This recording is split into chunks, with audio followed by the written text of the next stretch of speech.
And at this point, I was like, what do I got left to lose? I have no money, no one to call.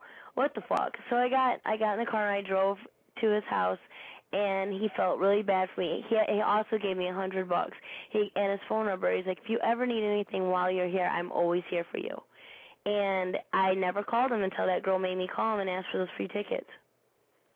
Wow, that's kind of a coincidence. Yeah. What was your first reaction when he suggested bringing you into the business? I didn't want to. I was completely against it. And then I did not want, number one, I didn't want people to think that me and Randy, because me and him had been seeing each other a way, way long time before I'd even got into the business. And I didn't want people to think that that's why I was with him. And not just that, I was totally afraid of it. I didn't, know nothing about it or whatever. But what happened was they wanted to switch him and put him with a girl. And Liz wanted to get away from him, so she wanted to go with Lex, and he needed a valet. So they were going to give him Tori Wilson.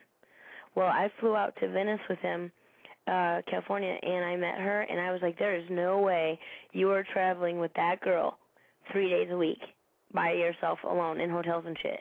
There's no way. He goes, well, then I guess you got the job. And I go, what do you mean? And he's like, if you think they're going to give me a girl, and if you don't, and if you're against it, they're going to give her me anyways, so then you have to do it. I said, I'm not doing that. He's like, well, then she's going to do it because they're going to give me a girl. And so I said, okay. I said okay to it, and then I tried it, and I liked it. And it was like the first time in my life I was actually, remember I said I came from like a shitty area and, came from this hood rat chick that had actually got a shot at doing something cool in her life and got lucky. So it was cool, and we got along so good, and we were best friends, and we were great traveling buddies, and, it was a great run. We had a great time together. Viper, go ahead. Yeah, I was just wondering, what was the extent of your training, and who did you train with? There really wasn't no extent to my training. To be honest, the only person, they always said Medusa trained me. Medusa only been in the ring with me like 1 or 2 times. It was actually Nora Greenwald that had did it, and Molly Holly, and she did it as much as she could. She trained me for the Charles Robinson match. Randy didn't want me to learn how to wrestle. Hey, Mom. What? Daddy comes out. Yes. With his clothes on. Uh-huh. And you can go in the shower. Okay. What do you call it? That was the extent of that. He didn't want, they kept pushing for me to want to know more about wrestling and, put me through the school and all this and that, and he didn't want me to have nothing to do with that.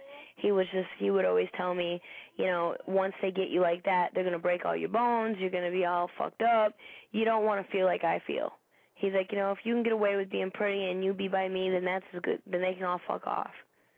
He's like, you don't need to learn that shit. And then now recently, I tried this is how I got the staph infection. Just recently, a couple months ago, can you guys shut up?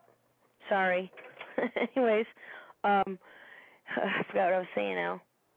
They just sidetracked me. What was I talking about? You're talking about your staph infection that you got. Oh, so just recently, I wanted to go and learn to wrestle. I'm like, you know what? I'm around Tracy Brooks and everybody almost every other weekend doing these conventions, and everybody's either my age or older than me, and I'm thinking, if they can do it, then I can do it. Why not try it, give it a try, lose weight, get down to what I used to look like and get my ass in gear and try it again, you know what I mean? Do a tryout for them and see if they'll take me. And so I worked my ass off for about 2-3 months.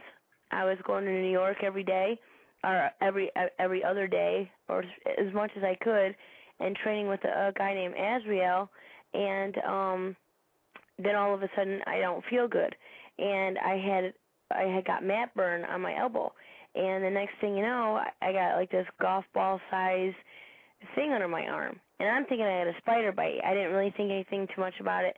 It would get hot, and it would burn, and then it would go away, and then it would do the same thing, like all day, all night. So then anyways, I went to the doctor. They gave me antibiotics for a spider bite. Well, then it kept growing and growing and growing, and now I'm starting to feel funky in my armpit. And I was having all these weird reactions. It wasn't just like a fever. It was like I felt like I was dying. And I kept telling my husband, I'm like, I don't feel good. I mean, when I say I don't feel good, I feel weird. And it went from like, the golf ball size, it started turning into like a Twinkie. And it was from my elbow up. So it was getting bigger and bigger. I could just feel it, crawling up my arm. So we went to the emergency room and they cut it open and it was a staph infection and squeezed all the juice out. And so now the worst part about the whole thing is now once you get that, you're susceptible to it. So when it comes to going back to wrestling, I'm a little gun shy.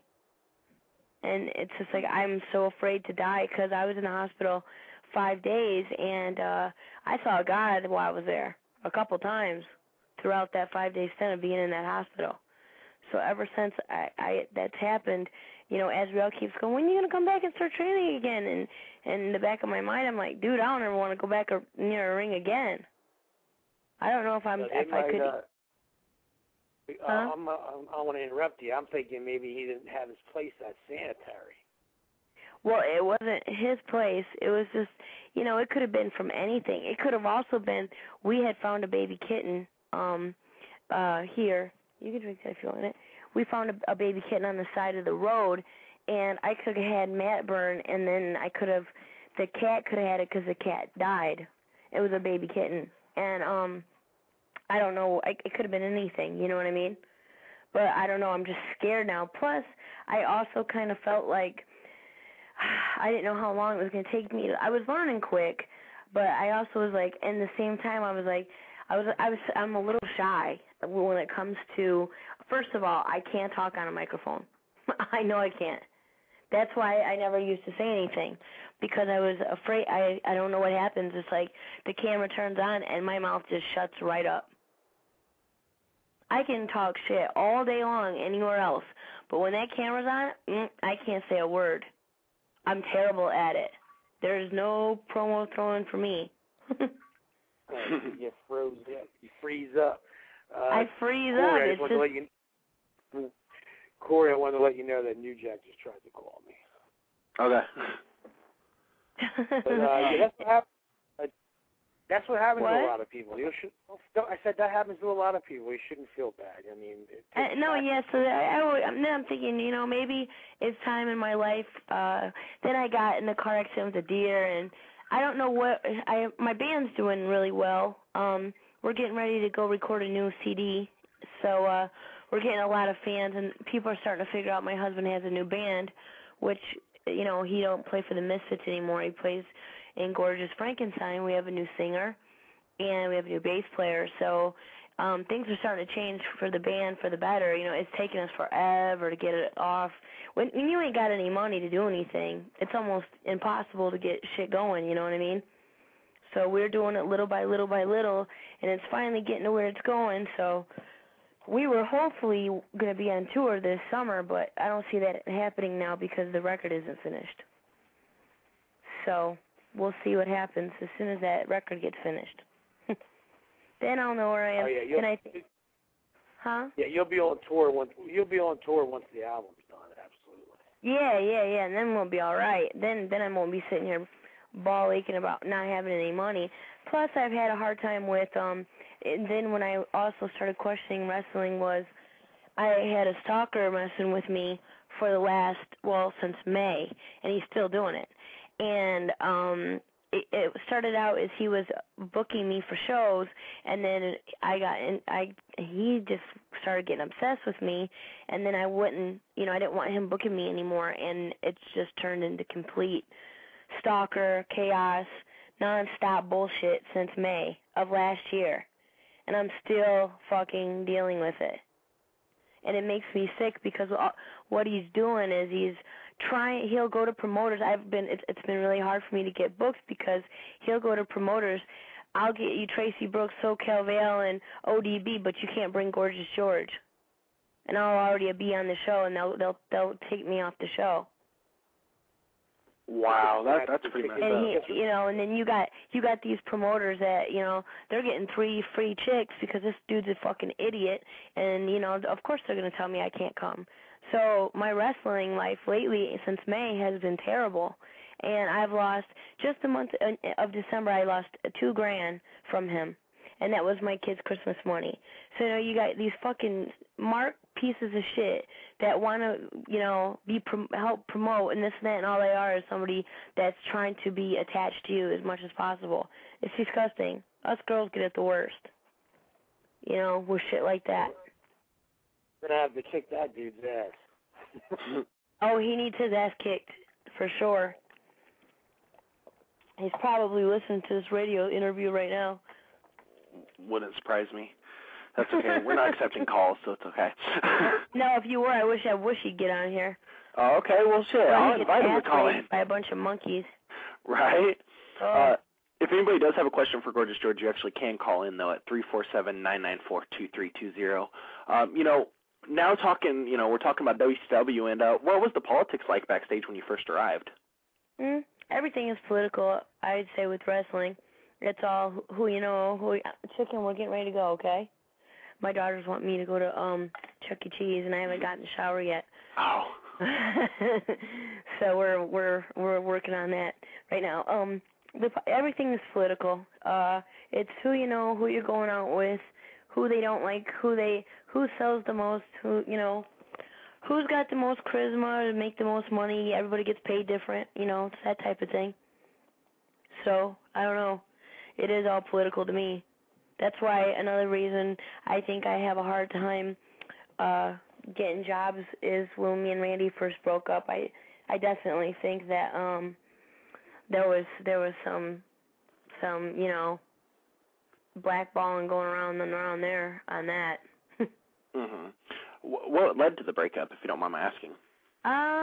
It's terrible to say, but what led to the breakup was my sister and him were getting a little bit too close hanging out with each other, and he kind of fell for my sister while he was with me, and more or less said, well, if you don't let me go out with her too, like while you're sleeping, I'll have sex with, this is his exact words were, we were going to move into a house together instead of living in two separate places.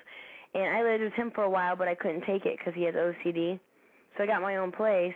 Well, then I'm like, this doesn't work because, us back and forth. Can't we just get a fucking house together? This is getting too much, the back and forth stuff.